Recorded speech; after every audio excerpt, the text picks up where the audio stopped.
அனைவருக்கும் வணக்கம். என் பேர் கோஷ்டி அகிலேஷ். நான் 8ஆம் வகுப்பு படிக்கின்றேன். மத இன மொழி வேறுபாடு இன்றி அனைவருக்கும் கொடுக்கப்பட்ட மிகப்பெரிய பொக்கிஷம்தான் அரசியலமைப்பு சட்டம். இதோ உங்கள் முன் என் குடியரசு தின கவிதை.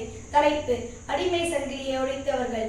இந்தியா எனும் இரும்பு தேசம் இதை உருவாக்கிட பலரின் சுவாசம் அதை காணிக்கையாய் தந்திருக்கிறோம். துப்பாக்கி தோட்டாக்கள் முழங்கிட துடிதுடித்த சாலியன் வாலாபாக் துயரங்களை ஏற்றிருக்கிறோம். எத்தனை இதயம் சிந்தியது ரத்தம், எத்தனை தலைகள் உருண்டது நித்தம். எத்தனை இதயம் சிந்தியது ரத்தம், எத்தனை தலைகள் உருண்டது நித்தம்.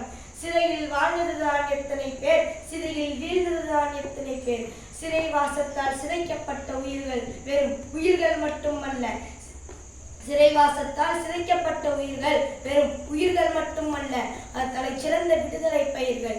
இந்திய தாயின் அடிமை இளைஞனை ஒழிக்க சிந்திய குருதியின் பிசுபிசுப்பு மறக்குமா? மறந்தால் நாம் தான் மனிதர்களாவோமா?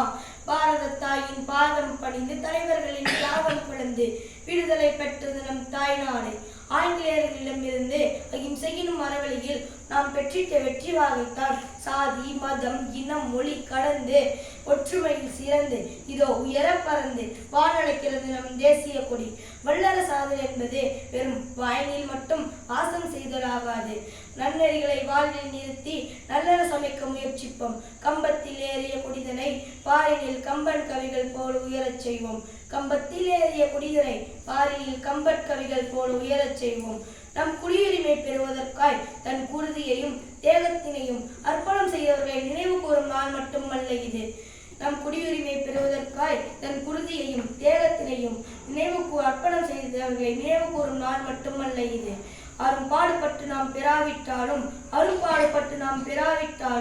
நம் ஆன்றோர்கள் பெற்றுத்தந்த சுதந்திரத்தை நாம் தக்க வைத்துக் கொள்வோம்.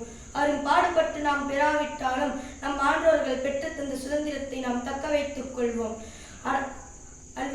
அடங்காட்சிக்கு முற்றுப்புள்ளி வைத்த நாள், ஆனந்தமான மக்களாட்சி மலர்ந்த நாள், அண்ணல் அம்பேத்கர் சட்டம் வகுத்த நாள், அதுதான் இந்த அற்புதமான குடியரசு நாள். அனைவருக்கும் இனிய குடியரசு தின நல்வாழ்த்துக்கள். நன்றி, வணக்கம்.